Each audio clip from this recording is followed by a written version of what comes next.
সংবিধান দিবস আমরা ইউএফআই জিরানিয়া মহকুমা কমিটির উদ্যোগে পালন করতে চলেছি। প্রথমে শান্তনগর প্রতিনিধিত্ব গত 2017 সালে দায়িত্ব পালন করতে গিয়ে, বিশেষ করে সাংবাদিকতা দায়িত্ব পালন করতে গিয়ে শান্তনু ভৌমিক নৃশংসভাবে খুন হন। জিরানিয়া মহকুমা এলাকায় আগের থেকেই ওখানে একটা রাস্তা রোকো আন্দোলন চলছিল। সাংবাদিকরা দায়িত্ব পালনে সেখানে যান, গিয়ে তাদের সেই সমস্ত আন্দোলনের চেহারা মানুষ জনসমক্ষে তুলে ধরে। এর থেকে সাংবাদিকদের প্রতি তাদের একটা ক্ষুব্ধ মানসিকতা লক্ষ্য করে গেছে। যেই দিন শান্তনু ভৌমিক খুন হন, তিনি মান্দাইতে সেই সাংবাদিকতার দায়িত্ব পালন করতে গিয়ে ওখানে রাস্তা রোকো চলছিল এবং কিছু আক্রমণের ঘটনা সংঘটিত হয়েছিল।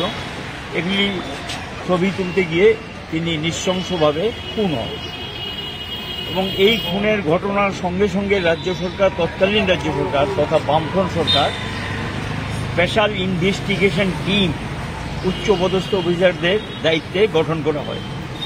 তদন্ত চলে, গ্রেপ্তার হন কয়েকজন এবং চার্জশিটে প্রথম অংশ দাখিলও করা হয়। বিচার প্রকল্প যখন বিচারের কাজ যখন শুরু হবে তখন সরকার পরিবর্তন হয়। আমরা লক্ষ্য করলাম যে সিবিআই তদন্ত দাবি করেন, ঠিক আছে, সিবিআই তদন্ত দিতেই পারেন, সিবিআই তদন্ত দিয়েছেন। তো আজ পর্যন্ত শান্তনু ভৌমিকের এই হত্যাকাণ্ডের সঙ্গে যারা যুক্ত তাদের কি শাস্তি হলো, কি ব্যবস্থা নেওয়া হলো, গ্রেপ্তার হলেন কিনা রাজ্যবাসী জানেন এবং রাজ্য সরকারের দৃষ্টিতে বহুবার বিষয়গুলি দৃষ্টি আকর্ষণ করা হয়েছে, কোনো পদক্ষেপ নিয়েছেন বলে আমাদের জানা নেই। আমরা লক্ষ্য করছি যারা এই ঘটনাগুলোর সঙ্গে যুক্ত, এফআইআর নেম ছিল, তাদের নাম ছিল, এই অভিযুক্তরা কোনো কোনো ক্ষেত্রে দেখা যায় ব্লকের দায়িত্ব নিয়েছে। এই নতুন সরকার ক্ষমতা আসার পর তাদেরকে দায়িত্ব দিয়েছে এবং সরকারের বিভিন্ন পদের সঙ্গে যুক্ত এবং সরকারের অংশীদারত্ব যারা নিয়েছেন, যারা এখন সরকারের অংশীদার, 3টি দলের সরকার, তার মধ্যে একটি দলের লোকও সেখানে যুক্ত। সরকার এটা পরিষ্কার যে যারা প্রকৃত দোষী তাদেরকে আড়াল করার জন্যই এই পদক্ষেপগুলো নিয়েছেন। নাহলে এতদিনে দোষী গ্রেপ্তার হওয়ার কথা, ব্যবস্থা নেওয়ার কথা। প্রায় 8 বছর হয়ে গেছে এবং সেখানে গিয়ে 8 বছরও কোনো ব্যবস্থা সেখানে নিলেন না। আদৌ সেই সমস্ত দোষীরা শাস্তি পাবেন কিনা মানুষের মধ্যে সন্দেহ তৈরি হয়েছে। কারণ এই সরকারের সময় যেখানে এই ধরনের হত্যাকাণ্ড ঘটছে সেখানে দোষীদের আড়াল করা সরকারের একটা দায়িত্ব হয়ে গেছে যে সে প্রকৃত দোষী যারা তাদেরকে আড়াল করো, তাদের বিরুদ্ধে কোনো ব্যবস্থা নেবে না। এটা একটা সরকারের বৈশিষ্ট্য হয়ে গেছে। মানুষের মধ্যে স্বাভাবিক কারণে প্রশ্ন উঠেছে, সন্দেহ তৈরি হয়েছে আদৌ এই দোষীদের শাস্তি পাবে কিনা। এবং এই ধরনের একটা সাংবাদিকতা, অল্প বয়সে একটি তরুণ তাজা যুবক নৃশংসভাবে খুন যায়, সে আসামিটা গ্রেপ্তার হবে না এটা বলা যায়।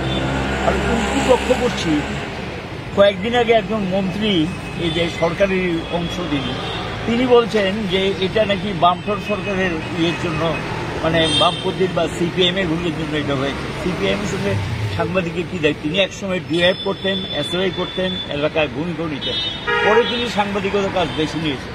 এটা ভালো করেই জানেন। তো এর থেকে বোঝা যায় মন্ত্রী কাকে আড়াল করছেন, দোষীদেরকে আড়াল করার জন্যই এখন এগুলো বলছেন।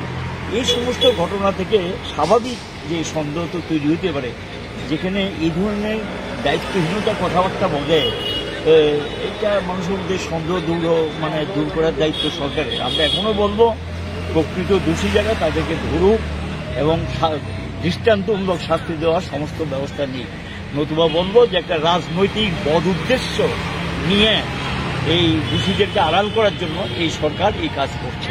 কেন্দ্রও তারা, রাজ্যও তারা, ডাবল ইঞ্জিনের সরকার। সিবিআই তো এখন কেন্দ্রের হাতেই পরিচালিত এবং রাজ্য সরকারগুলো সময় সময় তাদের সঙ্গে কথাবার্তা বলেন। তো স্বাভাবিক কারণে এটা আমরা চাইব যে দোষী যারা চিহ্নিত হয়েছে তাদের বিরুদ্ধে যাতে ব্যবস্থা না হয় এবং তার পরিবার পরিজনদের কিছু আবার নিজের পক্ষ থেকে শোক সন্তপ্ত পরিবার মানুষকে কিন্তু ফিরিয়ে দেওয়া যাবে না। আমি সেখানে গিয়ে ঘটনা নিন্দা করছি আর পরিবার পরিজনদের প্রতি সমবেদনা প্রকাশ করছি।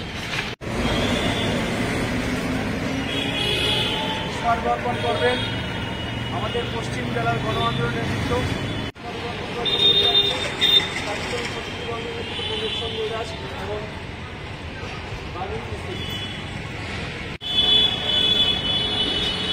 এবং অর্পণ করবেন UFI अमर रहे अमर रहे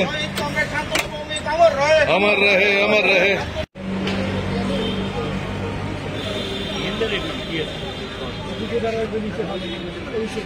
পুষ্পার্ঘ অর্পণ করবেন আমাদের বিরিয়ানিয়া মহকুমা কমিটি গণ আন্দোলনের নেতৃত্ব কমরেড শিবাই।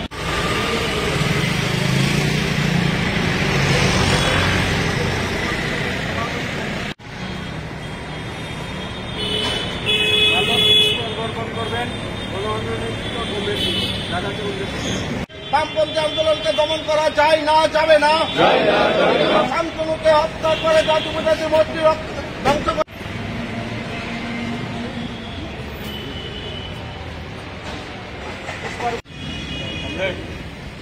এখন আপনাদের সামনে বলবেন আমাদের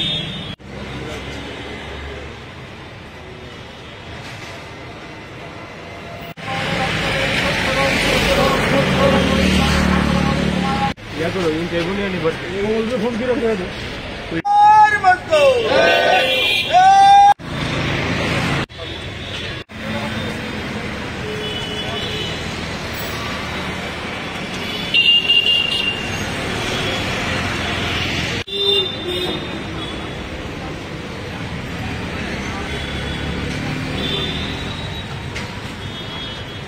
অষ্টম সংবিধান দিবস আমরা UFI তিরানিয়া মহকুমা কমিটির উদ্যোগে পালন করতে চলেছি।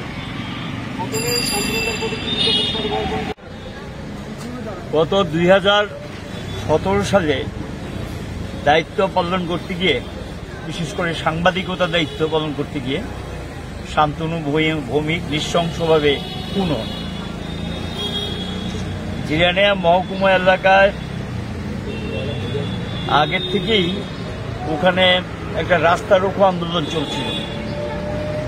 সাংবাদিকরা দায়িত্ব পালনে সেখানে যান, গিয়ে তাদের সেই সমস্ত আন্দোলনের চেহারা জনসমক্ষে তুলে ধরে। এর থেকে সাংবাদিকদের প্রতি তাদের একটা ক্ষুব্ধ মানসিকতা লক্ষ্য করে গেছে। যেই দিন শান্তনু ভৌমিক খুন হন, তিনি মান্দাইতে সেই সাংবাদিকতার দায়িত্ব পালন করতে গিয়ে ওখানে রাস্তা রোকো চলছিল এবং কিছু আক্রমণের ঘটনা সংঘটিত হয়েছিল। এগুলি ছবি তুলতে গিয়ে তিনি নৃশংসভাবে খুন হন এবং এই খুনের ঘটনার সঙ্গে সঙ্গে রাজ্য সরকার, তৎকালীন রাজ্য সরকার তথা বামফ্রন্ট সরকার স্পেশাল ইনভেস্টিগেশন টিম উচ্চপদস্থ অফিসারদের দায়িত্বে গঠন করা হয়।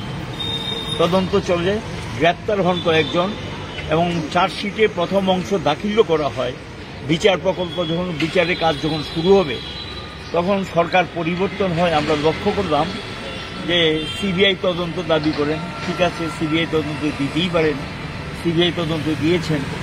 আজ পর্যন্ত শান্তনু ভৌমিকের এই হত্যাকাণ্ডের সঙ্গে যারা যুক্ত তাদের কি শাস্তি হলো, কি ব্যবস্থা নেওয়া হলো, গ্রেপ্তার হলেন কিনা রাজ্যবাসী জানেন এবং রাজ্য সরকারের দৃষ্টিতে বহুবার বিষয়গুলি দৃষ্টি আকর্ষণ করা হয়েছে, কিন্তু কোনো পদক্ষেপ নিয়েছেন বলে আমাদের জানা নেই।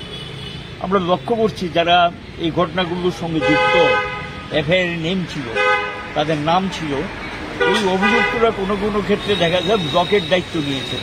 এই নতুন সরকার ক্ষমতা আসার পর তাদেরকে দায়িত্ব দিয়েছে এবং সরকারের বিভিন্ন পদের সঙ্গে যুক্ত এবং সরকারের অংশীদারত্ব যারা নিয়েছেন, যারা এখন সরকারের অংশীদার, 3টি দলের সরকার, তার মধ্যে একটি দলের লোকও সেখানে যুক্ত।